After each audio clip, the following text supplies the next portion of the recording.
أعوذ بالله من الشيطان الرجيم بسم الله الرحمن الرحيم ولما دخلوا من حيث أمرهم أبوهم ما كان يغني عنهم من الله من شيء إلا حاجة في نفس يعقوب قضاها وإنه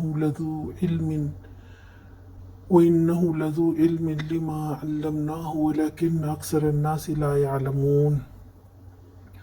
اور واقعہ بھی یہ ہوا کہ جب وہ اپنے باپ کی ہدایت کے مطابق شہر میں داخل ہوئے تو اس کی یہ احتیاطی تدبیر اللہ کی مشیت کے مقابلے میں کچھ بھی کام نہ آ سکی۔ ہاں، بس یعقوب علیہ السلام کے دل میں جو ایک کھٹک تھی اسے دور کرنے کے لیے اس نے اپنی سی کوشش کر لی۔ بے شک وہ ہماری دی ہوئی تعلیم سے صاحب علم تھا، مگر اکثر لوگ معاملے کی حقیقت کو جانتے نہیں ہیں۔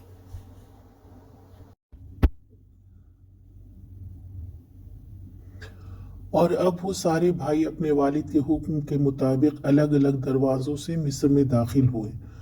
بچوں سے محبت کا تقاضا تھا کہ دل میں جو بات آ رہی ہے وہ انہیں بتا دیا جائے، مگر یہ ضروری نہیں ہے کہ اس سے وہ محفوظ ہو جائیں گے، بلکہ یہ تو اللہ کے علم کی بات ہوگی کہ ان کے لیے کیا فیصلہ ہو چکا ہے، اس لیے ان کو اس کے باوجود مسائل کا سامنا ہوا۔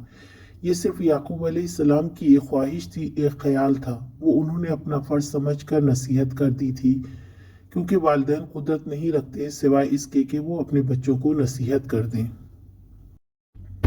یہاں اللہ سبحانہ و تعالیٰ نے یعقوب علیہ السلام کے علم کی تعریف کی ہے کہ انہوں نے اللہ تعالیٰ کے دیے گئے علم کا استعمال کیا ہے کہ وہ جہاں تک احتیاط کر سکتے ہیں کریں، کسی کام کا ہونا نہ ہونا وہ اللہ کو معلوم ہے۔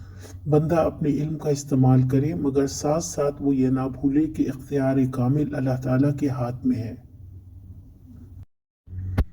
آج کا سوال، اللہ تعالیٰ نے یعقوب علیہ السلام کے کس چیز کی تعریف کی؟